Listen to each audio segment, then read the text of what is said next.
So while I read some stories today, I'm also going to be fighting the Wither and the Ender Dragon. I haven't beat either of those yet in this world. And let's get into these Am I the Asshole stories for today. Okay, so this first one sounds kind of crazy. So, am I the asshole if I continue on a pre planned trip if my girlfriend is arrested at the airport due to old warrants?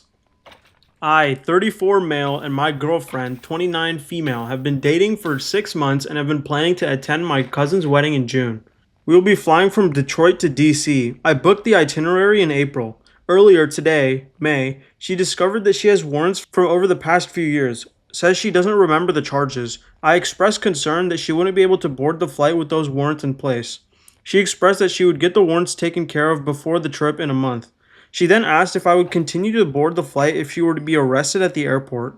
I responded that I would continue to board the flight as it is her responsibility as an adult to have things in place, and we are not a married couple. Am I wrong? I feel like first off, like we are not a married couple, just like that just sounds kind of weird and goofy. But I feel like this guy, he's not the asshole, but like how does this girl not know what the charges are for, bro? That seems like the biggest lie of all time.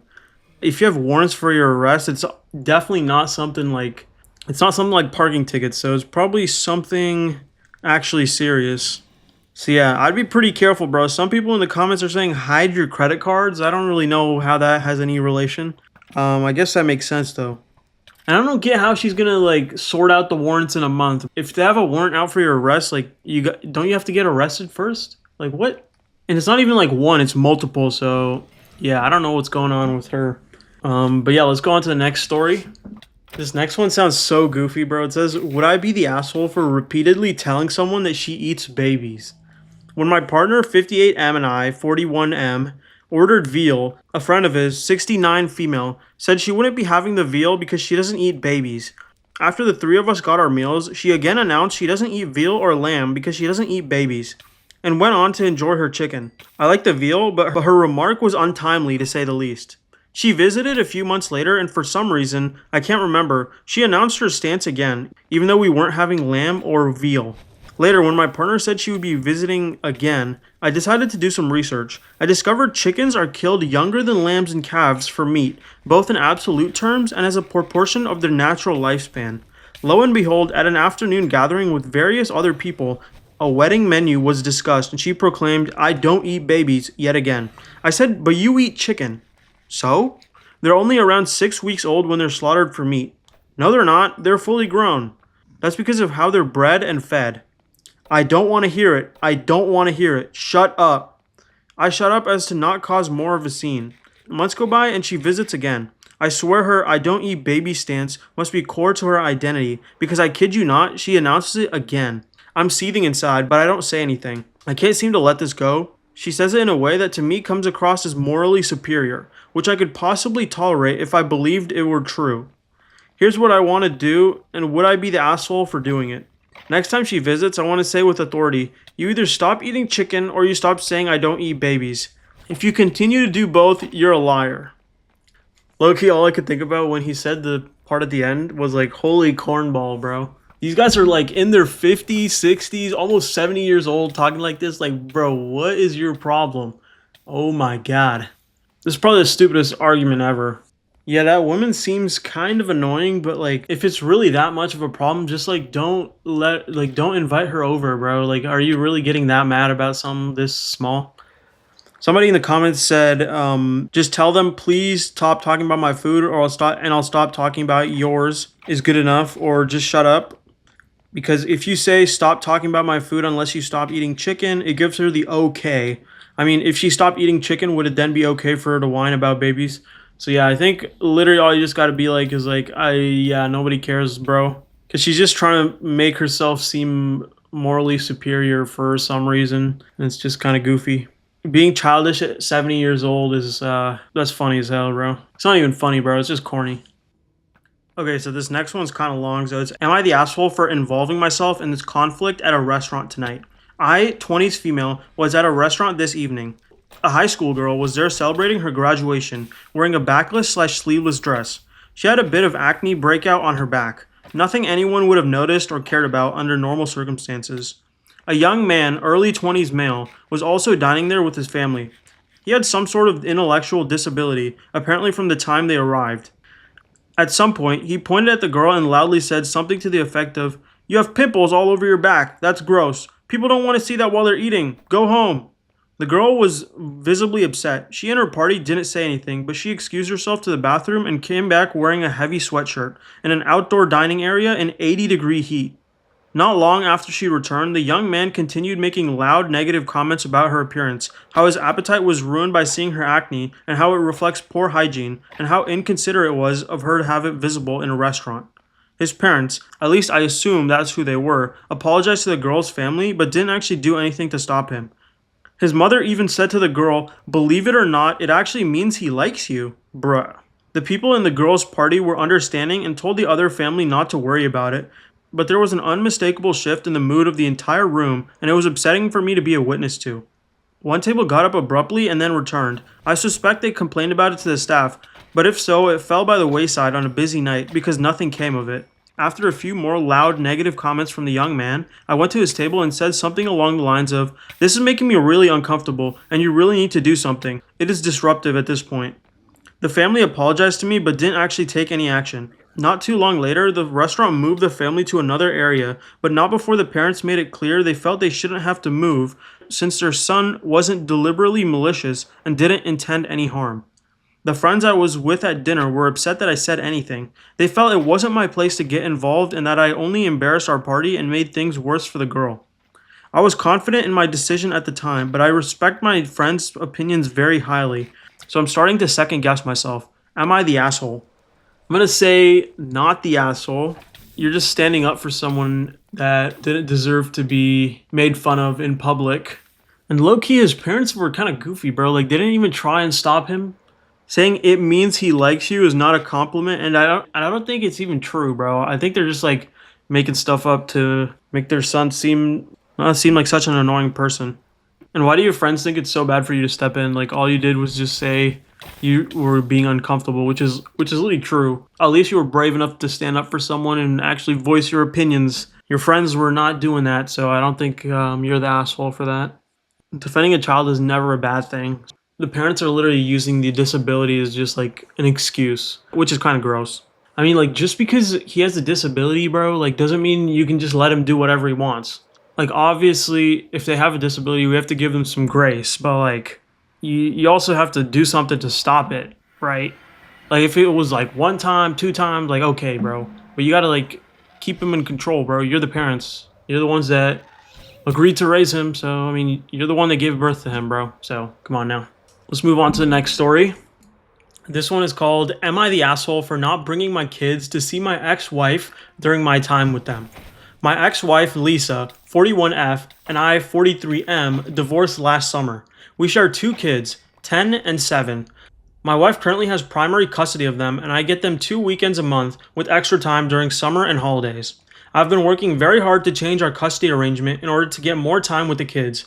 But the main hurdle is that I live too far away from their school, so I'm looking to move closer, but that takes time. This past weekend, I had the kids and took them to visit my parents since they live on a lake. We spent Saturday morning on the boat, fishing and tubing and having a blast. When we were back at the house getting ready for dinner, Lisa sent me a text asking if we could talk, so I gave her a call. She said that she was having a rough day and was feeling very emotional and alone. She asked if she could talk to the kids for a bit, and I agreed. After a few minutes, the kids gave me my phone back because Lisa wanted to talk more. She asked if I would be willing to bring the kids back to her for the rest of the weekend because she missed them and just wanted to be around them. I told her no, because this is my time with them. I asked her what was going on because she usually doesn't contact me when I have the kids, except to arrange drop-offs. She kind of tiptoed around it, but eventually said that she had a date that evening, but he ghosted her, and she's been feeling really emotional about it. It took every ounce of self-control I have to not start laughing. She said that she already asked the kids about it, and they said they were fine with it. I told her that's some manipulative BS and that I'm not going to sacrifice my limited time with the kids just because she got stood up. I reminded her that she has the kids much more often than I do, and I'm going to keep them every single second that our custody arrangement allows. She told me that I was being a jerk and that if the kids want to go back to her, then I should let them. I told her that the kids don't get to make that decision and that I will be keeping them until our arranged upon drop off on Monday, and ended the call. She sent a few texts later that night and during Sunday basically calling me an asshole, but I never responded. I figured the text might come in handy when I tried to change the custody arrangement.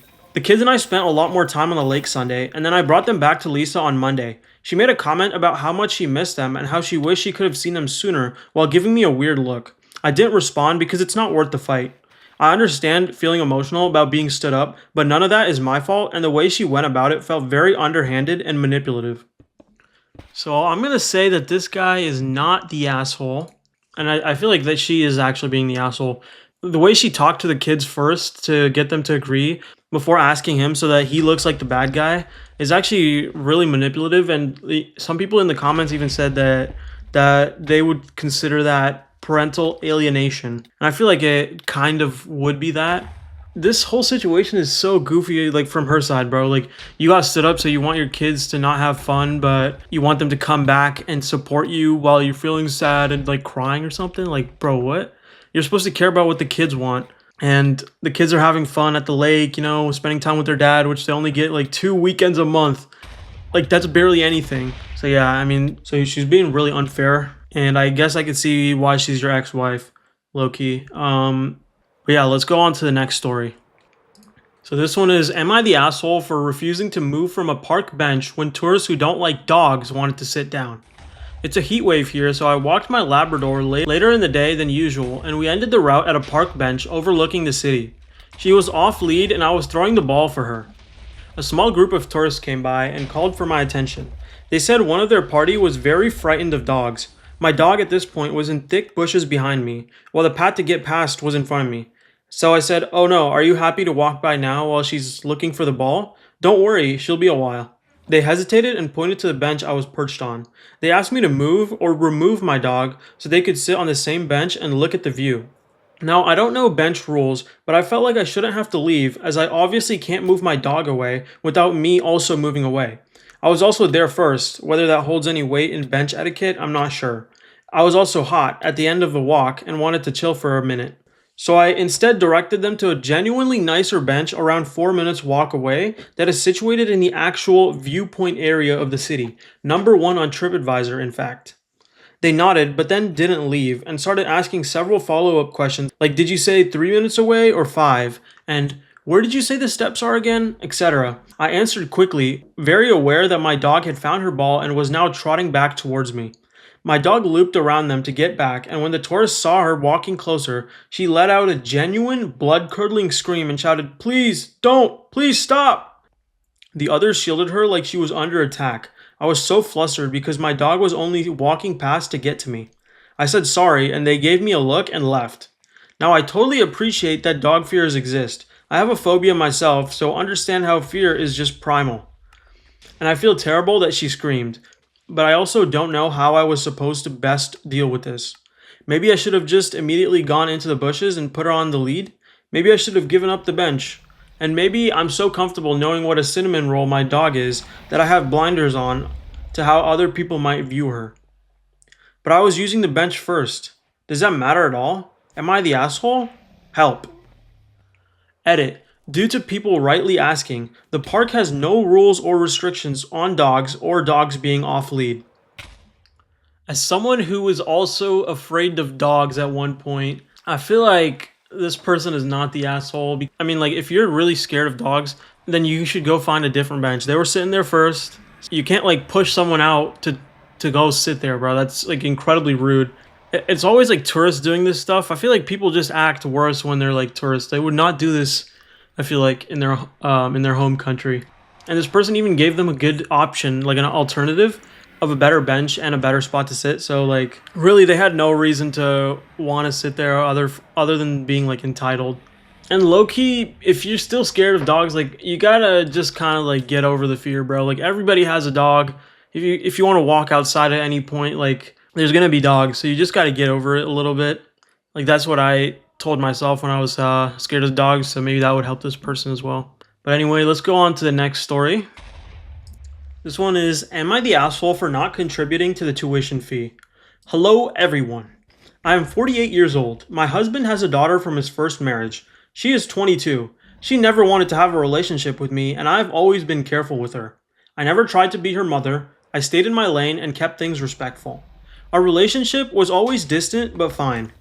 Coming to the point, she wants to go to grad school. My husband saved a specific amount for this purpose. It was meant for a local university. She suddenly changed her mind. She applied to an expensive school, which my husband claimed that he didn't know and got in. The tuition there is double what my husband saved. He told her clearly that it is out of his budget. She did not seem to care too much about it, and she just expected the money to appear. This stressed my husband a lot, so my husband had been discussing the tuition gap. I have some personal inheritance money that I keep separate. I've saved this to buy a house together. My husband had asked me if I could cover the difference for his daughter. I told him no. I did not feel it was my responsibility as we had agreed to keep this part separate. I could see how he was stressed out about it, so I agreed to think about it. I believe he talked to his sister at one point and told her about our conversation. 2 days later, sister-in-law told the daughter that I was paying for the school. The daughter called me out of nowhere. She was suddenly very warm and thanked me over the phone. I was completely confused. I told her straight out that there was a misunderstanding. I told her I am not paying for it. The call went cold immediately. The conversation felt like it went from 0 to 100 suddenly. She said she always knew I did not care about her future. She said I was hoarding money just to be cruel. She went on a rant and mentioned how I am controlling her with the money. A few choice words were said and I called her entitled. I feel completely blindsided. She only showed me warmth when she thought she was getting my money. She has ignored me for years before this. Now my husband is acting quiet. He says he understands my choice, but his silence feels heavy. I can tell he expects me to just cave and pay it to keep the peace. My sister-in-law made a mess, and now I look like the villain. I have the funds, but the entitlement makes me sick. I refused to back down during the argument and told her she needs to grow up. What should I do? Or if there is a middle ground in this? Okay, so this person is not the asshole. And I think even if she was her actual mother, her stepdaughter is super entitled. So first of all, your dad saved enough money for you to go to a local university for grad school. Like, it's not even undergrad. Like, if it was undergrad, then I would be like, yeah, your parents should pay for it. But grad school, like, that's your choice, and your parents only have to help. And he already had the money for, like, a school that you could go to, but you chose to apply to a really expensive school, and you got in, and, you know, that's good for you. But you're the one that chose to do that, so you are the one that's on the hook for the money. She's like 22 years old, so why is she still acting like a kid? I have no idea. Like, if she wants to go to this better school, then she should pay for it with her own money, and be thankful that her parents even gave her any money at all, in my opinion. And it's like, you could get a job, bro. You already have an undergraduate degree. Get a job, little bro. But yeah, this person should not cave and not spend her inheritance money on buying on this tuition. You know, some people in the comments are even saying she shouldn't spend it on the house with her husband because the husband might be like manipulative or something. I'm not really getting all that, but if she wants to spend it on the house, I feel like that's okay. But she should definitely not spend it on this girl's tuition. And she's actually the one being manipulative. I don't know why the sister-in-law even told her that. Like, bro, sister-in-law tripping as well. Yeah, basically, if you're 22 years old, bro, you're an adult. You don't need your parents to pay for everything. And, you know, some people are saying to protect yourself and make sure that your house doesn't go to her. So, yeah, I would also make sure that works out. Some people are saying to run from the relationship. I don't know if I agree with that.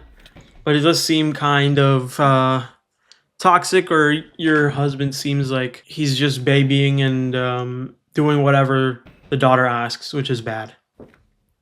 Okay, so this next one is called, Am I the Asshole for Yelling at an Old Lady Who Made My Wife Cry? And already I'm feeling like this guy is not the asshole. So, oh my god, I finally have a story. Okay, let's see if I'm the asshole here. I, 35 male, and my wife, 31 female, live in a mobile home park. Recently, one of our elderly neighbors died. We live in a 55 and up park that is now all ages. Long story short, his sister is a decrepit old bat with a mean streak. The entire time he was dying, she was stealing his stuff or making his life harder and harder. Well, today I decided to take some time for myself with some hobbies and then grab some lunch for me and my wife, who has been in bed all day with a migraine.